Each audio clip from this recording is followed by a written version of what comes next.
As the last video essay I wrote as a high school student, I would think it would have to be big, good, and not to mention important.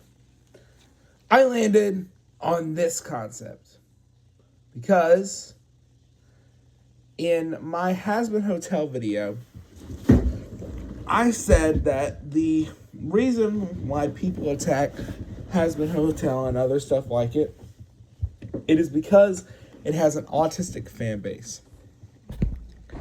Oh, well, that's paraphrasing because I didn't really say that, but it was basically the gist of what I said.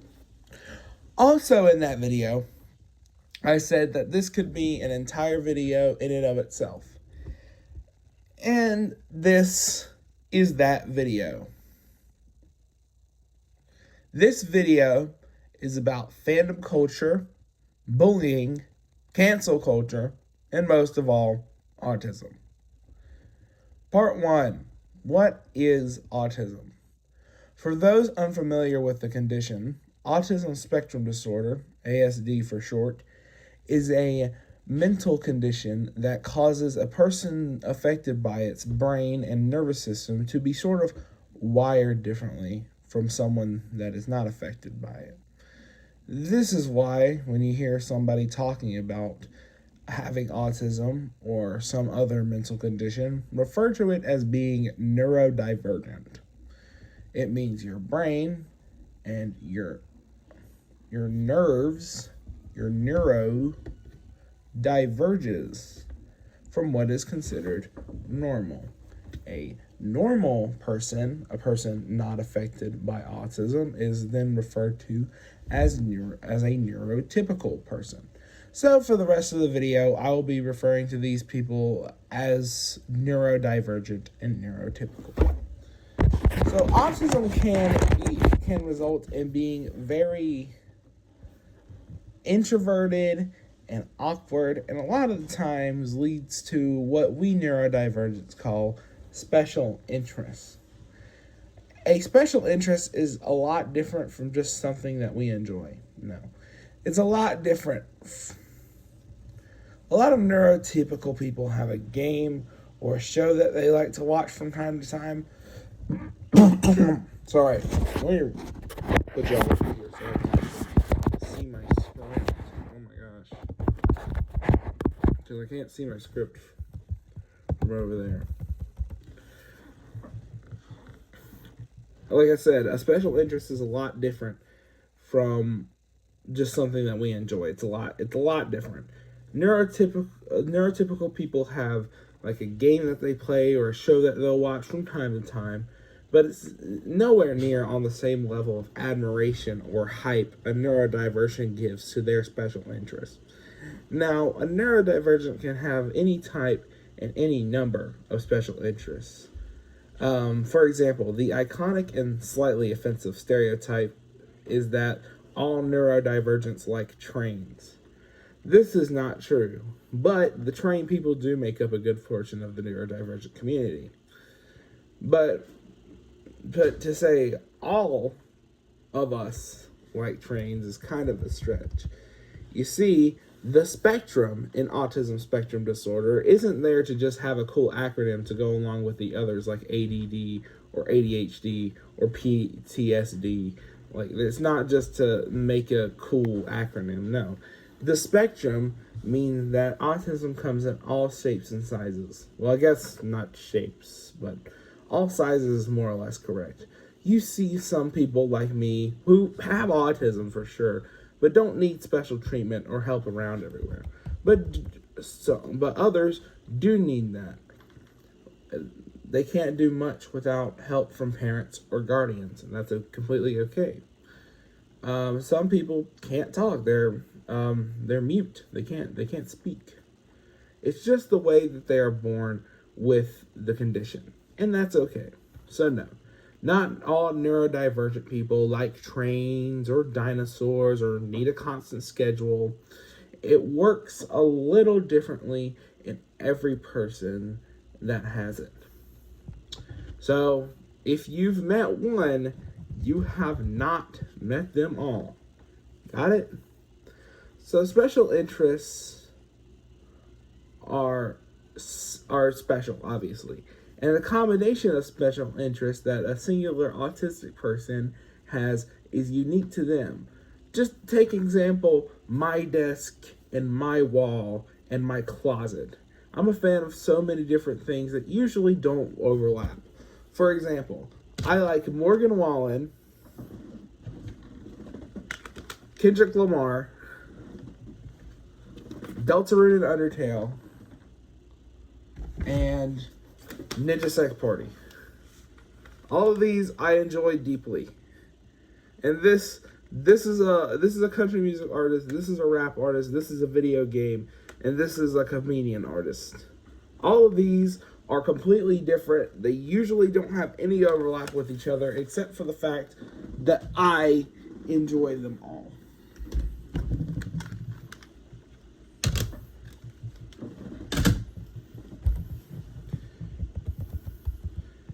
Yeah. So, with these special interests, where can I go to express myself to others who will accept me and will talk about this with me as well? Well, on the internet. And that is where the fandom comes from. Part 2. What is a fandom? If you don't know, a fandom is a collection of fans of a certain piece of media, usually on the internet. You know, like Star Wars fans, Harry Potter fans, basically a community of different people united under one piece of media they all enjoy. Fan is short for fanatic, which is a person obsessed with something, like the store Fanatics is for sports fanatics to get merchandise of their favorite teams. The second part of fandom, dom, comes from words like domain or domicile. It basically means like a place that belongs to something, or like a space. So fanatic, space. That is what a fandom is. And they exist on the internet and at conventions everywhere. It almost feels like the internet was made for neurodivergent people to share their interests with those who also have that interest. To us, the internet fandom was indeed created. And for a while, it was fine.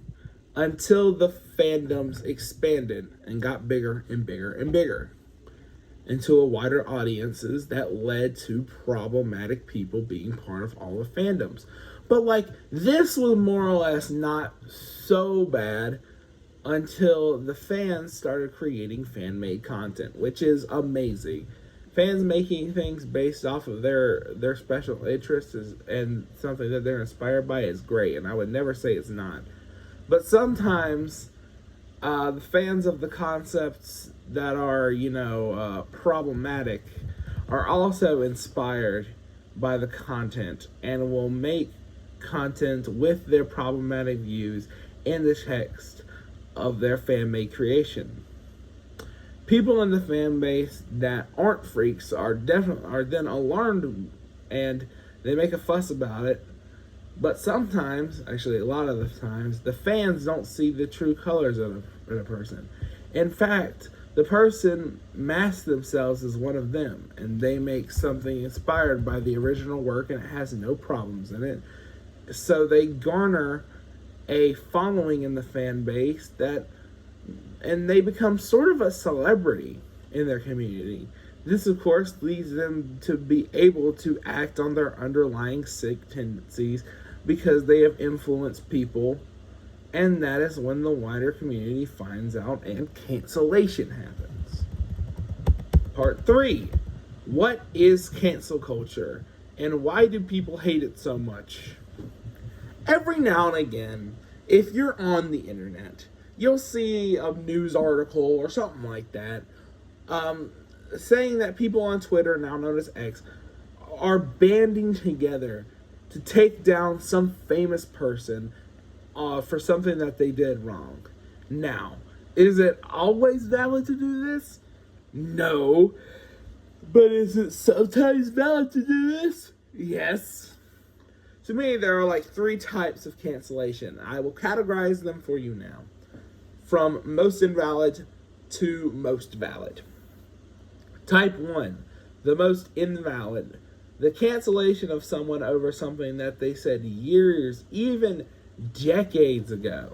If you want to see something like this, watch the Uncle Al video, Krabs Gets Canceled. It is the most invalid reason because people's thoughts and opinions change over the course of many years. Like, I know I used to be crazy right-wing when I was a kid, but my opinions have changed since then. Part 2, or type 2, the semi-valid cancellation. The cancellation of something or someone because of something that they said recently. And by recently, I mean within the last year to 6 months.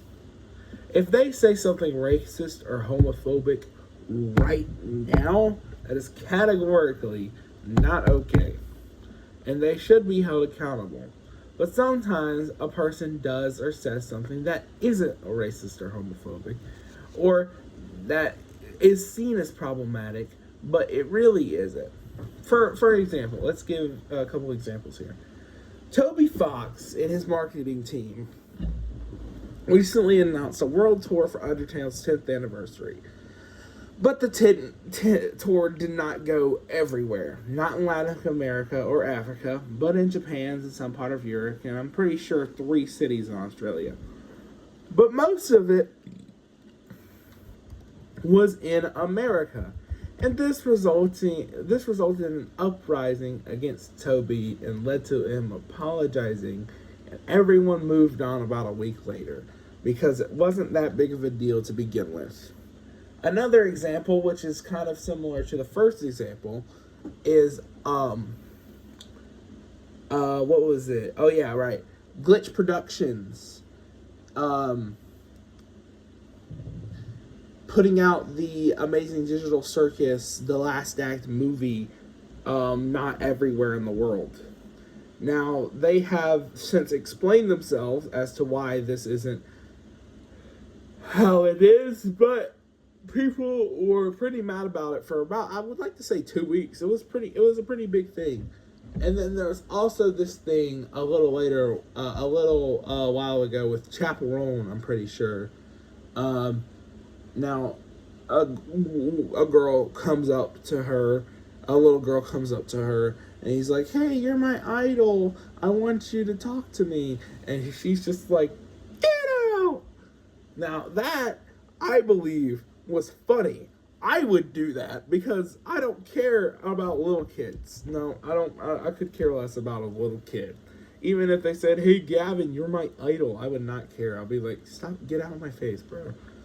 But, all of these things were seen as problematic in one way or another.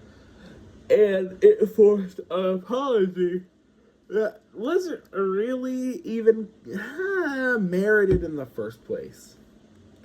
Like, it's not racist that Toby Fox didn't go to Latin America. He didn't want to learn an entire new language to translate Undertale into. Anyway. Type 3 is the most valid cancellation. It is based off it's cancellation of someone based off pedophilic, groomer, or otherwise sexually inappropriate actions. Actions do speak louder than words, and if someone has done pedophilic actions recently, that is the most valid reason to get someone exiled from a community to never be brought back.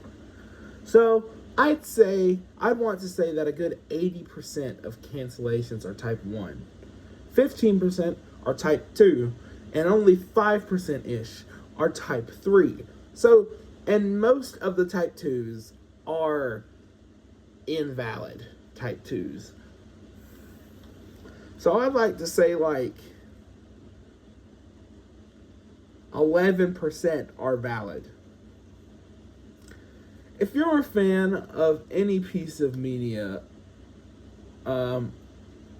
the chances of someone um, that connects to these three cancellations do change. So, oh, my bad. Sorry, I'll talk about that later. My bad. I messed up. I misread my script. Sorry. If you're a fan of any piece of media, you are. Chances are you are connected to someone connected to it has been type 1 or 2 canceled, and they're still on the show. But those are the normal odds for of a normal person from a normal piece of media.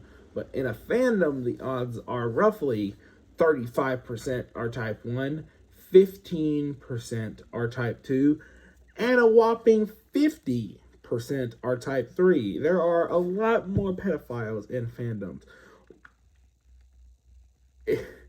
This is because, unbeknownst to neurodivergence, their loving community that is acceptable to anyone is vulnerable to manipulations by pedos. Like I said, the fandom doesn't want this, and when the people are exposed, they are immediately outcast from the fandom. But the sick individuals see the accepting communities and say that they can exploit them because neurodivergents are emotionally vulnerable. And a lot of the time that they can be manipulated by sick freaks, or when someone attacks the thing that they are emotionally attached to, well, it's not bound to go well. Part 4. Why am I making this video in the first place? The internet seems like it was made for neurodivergence, like I said before. But it seems more and more nowadays that the internet is the worst place to be a neurodivergent person, because they have emotionally attached themselves to their special interests, and there's nothing wrong with that. I just want to say that there's nothing wrong with attaching yourself to a special interest. If you love it, you love it, obviously. And someone said, and everybody says your thing you love is childish and cringe and for kids, and it's not real art. And you're a terrible person if you like it. And on and on and on and on and on and on, you know, strangers bullying, yeah. And the people that say this are clout chasers, I like to say, and their outrage is disingenuous because it's always the type 2 or type 1 outrage, and the type 2 outrage is, like I said, almost always invalid. The people that are stating these mean things about our favorite things, it is because they know that we will try and defend our favorite things, thus it gets engagement, and it makes their plan work. They are trying to take away our favorite things and keep invading our communities with hatred of the outside world. Neurodivergents, like I keep saying, are sometimes emotionally vulnerable. And the way that they escape from the outside world's hatred is by going into their special interests. Right now, in 2026, while I'm recording this, the world, especially the country that a lot of people that are part of, you know, the autistic community, and even outside of the United States. That's which country I'm saying. Outside of the United States, it's just all around kind of not good, and it's not, and it feels like it's not always been that way. But the way that neurodivergent people can, you know, kind of get away from the world's problems and stop worrying about like the real world, because, you know, we can't handle that like normal people do. Normal people just, they read the news every day and they watch what's happening and they just kind of move on. And that's weird to me that it doesn't like impact their mental health in any way, shape, or form. I mean, to me, what's going on in the world is very impactful to my mental health. And I would like to escape into my special interests every now and again to get away from that. But the people, the neurotypical people, are bullying us for liking something when the reason why we like it is because of the incredibly accepting community, the amazing fan works done by everybody in the fan base, and just because that's finally somewhere that we can just be ourselves and be who we are, and not have to worry about the world's problems for once, because as in my personal experience, my brain gets overflowed with all of this negativity and all this stuff. It's just like it makes me not want to like be around for it. But thankfully, thanks to fandom and friends, I do want to be around because there's a lot to live for. Like, a lot. So, that's really what I'm saying here. The people are bullying us for liking something, and they're trying to take it away from us because I don't know, they're jealous or something. I don't know why. Now, I'm not saying it's bad to call out the bad things that people do. No, it's a great thing to call out bad things people do. But it seems like every little thing anyone does in a fandom is taken as an affront against God and a mark that the entire fan base is filled with freaks. You're calling these people simply looking for an escape from reality, from the turmoil of everyday Earth, like I said, bad people, because one of the fans did something bad.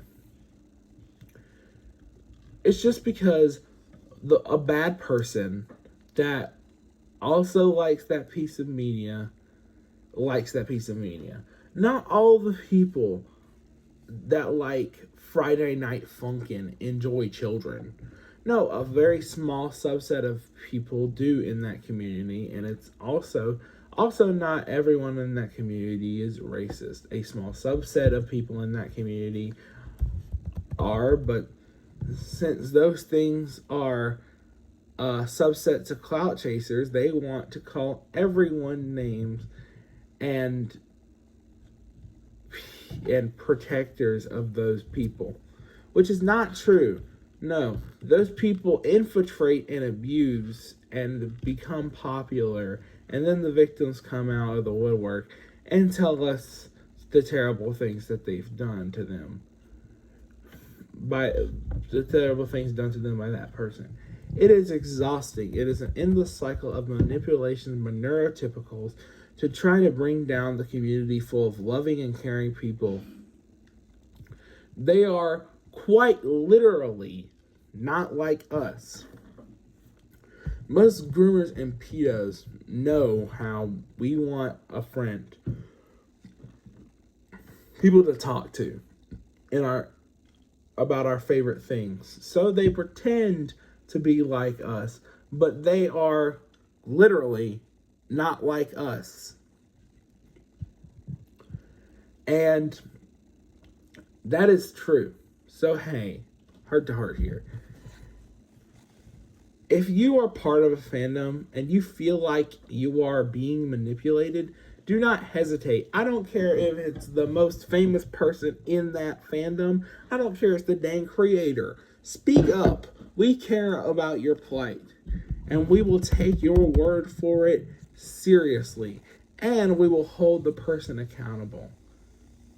Thank you. And hey, one-on-one here again, it's okay to feel overwhelmed. If you do, take a deep breath Work on yourself. Don't keep scrolling, and don't fall for the emotionally manipulating ways. Part 5. It's hard to be a fan. It's hard to be a fan. Like, extremely. With everything I mentioned, that's why I applaud the people that don't let these things get to them. And counting to make and continuing to make incredible artwork and fan games and music and on and on and on and on. So hey, keep your fandoms and don't let these people get to you, because they care more about trying to get to you as a person than the real world stuff that is going on. Now, we escape the real world, but those people are they should get to the real world and pay it, and we should too. But as neurodivergents, like I said, we are more susceptible to just mental burnout. We just use the escapes because of mental burnout, but these people do not use these escapes from mental burnout. They just call everything terrible because they have hatred in their hearts. So we're not at the end of the video, but this is kind of the part of the video where I tell people to turn the TV off and go beat the game. So don't let the people get to you, because you love your fandom and that's all that matters. So thank you to some of the best people I know. I know you're out of fandoms. I know you're out of fandom, so keep shining. And don't be discouraged. Part 6. Outro. I hope you learned something in this video today. I hope you learned it's not right to mess with a neurodivergent. I hope you learned that your internet fandom is not worth more than someone's mental stability. I hope you know that it's okay to be a fan of something as long as it isn't hurtful. And if you're being outcast, it's okay, because you can overcome your obstacles and go make some great things. I hope you learned all those things today in this video. And that's the end of the script. But I'm going to keep going, because there's something I want to talk about. I said at the beginning of this video that this is my last video essay I'll ever make as a high school student. And that is true. I am graduating this year. Here's my cap for graduation. It is 12 days away. It's now 11 days away, because it's at 8:30 in the morning. That's when graduation is. So it's less than 12 days away. Now, that's when graduation is. But this, like I said, it is the last one I'll ever write. And I just hope that, even on the, even if, you count the old channel, which, died, sadly. The old channel died, but I hope that you kind of got something out of my video essays. My video essay on Inside, my video essay on Morgan Wallen, my video essay about Jason Aldean, my video essay about FNAF, just all of them. I hope you had so much fun just listening to me talk about my favorite things, and just being here with me throughout the last, 6 years? I've been on YouTube for 6 years now. Yeah, I started my channel in the 6th grade, and now I'm in 12th, and 6 years later. I've been talking about things that I love and things that really give me, give me purpose forever. And I think that a video about fandoms and how important they are to people like me was the perfect way to end off the Gavin Ledford as a high school student journey. I don't know. There's not enough words to say that I'm so thankful for all of you. For all of the Justins and all of the Clays and everybody that's been following me on this journey for 6 entire years. All my OCA people that, I don't know, maybe still watch me, who knows. It's just,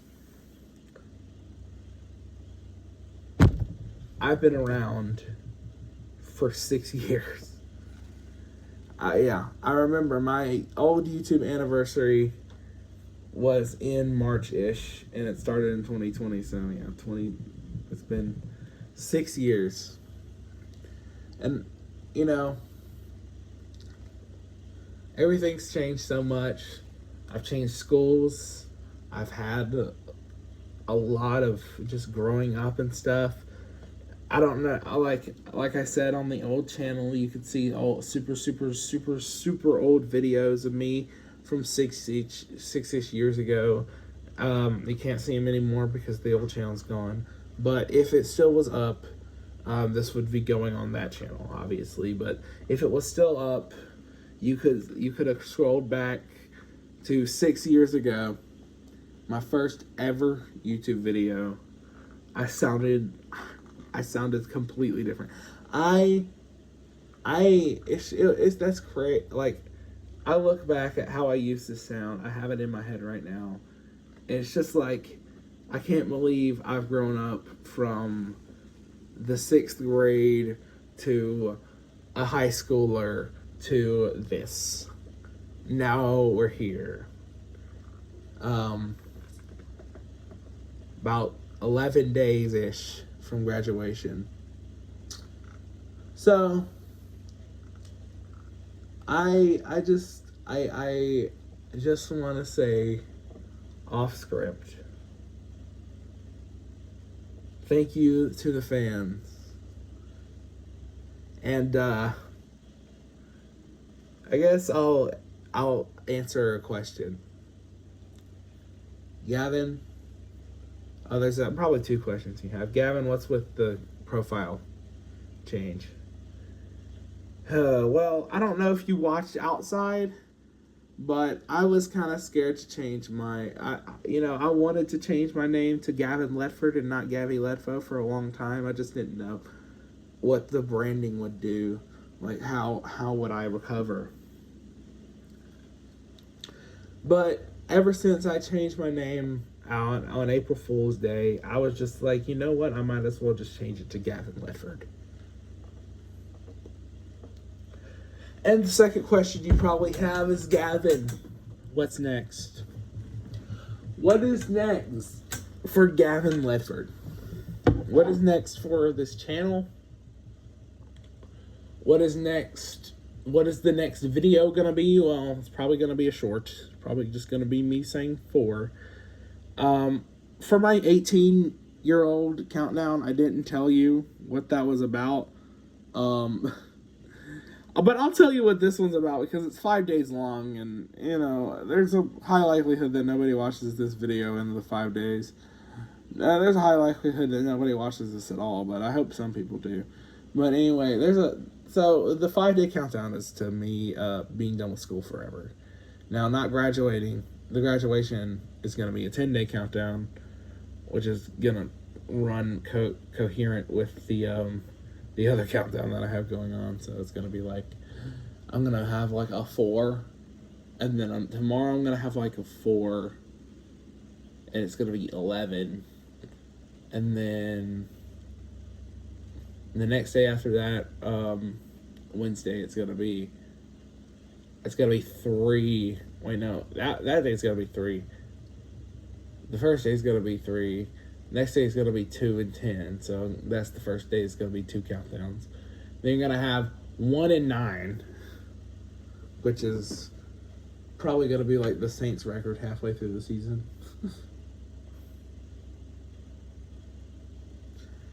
But yeah, the countdown's gonna be pretty fun.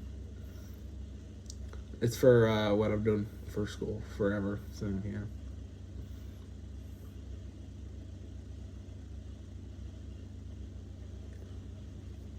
I can't believe that you know, this is my last video essay I'm gonna write as a high school student.